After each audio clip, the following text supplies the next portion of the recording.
As previously stated, my class was a mere 15 people, the smallest class size for technical illustration in like 30 years or something. Mostly, we were a quiet, determined, studious bunch, pretty nerdy, even by illustration student standards, but some aspects of human nature cannot be avoided. Nature abhors a vacuum, and we had one. A vacuum of personality. Despite how it may seem, listening to me boisterously describe the intimate details of my life to strangers for fun, I had always been very shy. Over the last 6 months, however, I was opening up, and with a class of quiet professionals-to-be, I had become, without even realizing it, the loudest person in the room always. Not on purpose, not trying to be the class clown, but just because it seems human social dynamics demand to be expressed.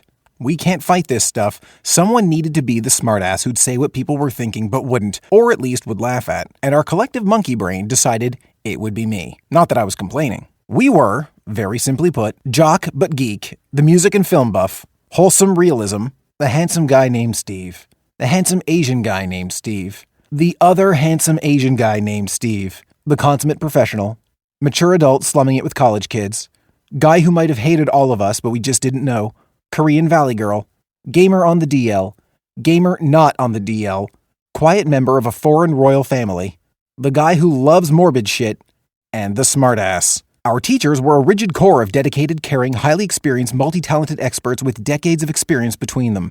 And also a couple of schmucks that didn't have any fucking idea what they were doing, but we'll talk about the first group. Resources on architecture, typography, design, product design, technical drawing, medical, botanical, and biological expertise.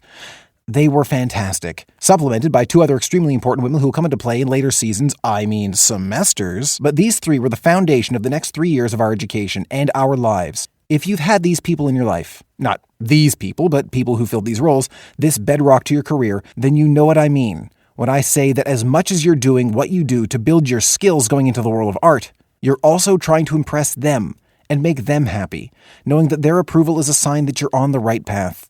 They aren't the suits collecting your tuition who see you as a line item on a report of how successful the program is to see if they keep carrying the program in coming years. They care about your development, or are very good at faking it, and try their best to get you through. And if for some depressing reason they're watching this now, I want to thank them for being the teachers, the bosses, the surrogate parents, and the mentors we needed. I owe you. We all do. And above us were the 3rd years and the 4th years, each with a full class of technical students that run into the computer labs with considerable frequency, because there were never enough computers to work on the projects we all collectively had been assigned. Most of us didn't have Adobe software or any of that shit at home. It wasn't even considered standard for each student to have their own laptop back then. Don't forget what year this was. It was often a mad dash to E100 to get us spots on the good computer so we didn't have to haul our asses to the J-Wing, basically a forgotten tower prison. The 3rd years above us weren't bad. In fact, they included some of my former classmates from Fundies that got into illustration ahead of me, but they were disinterested in us and not fun.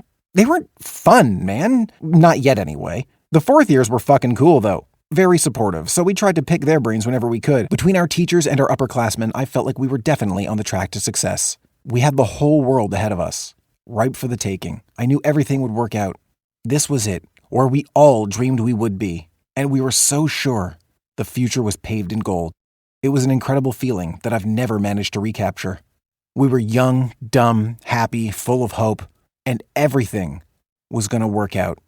We knew the 15 of us were all going to make it. Wait, what? He dropped out. You serious? That was fast? What the fuck? The 14 of us were definitely going to make it.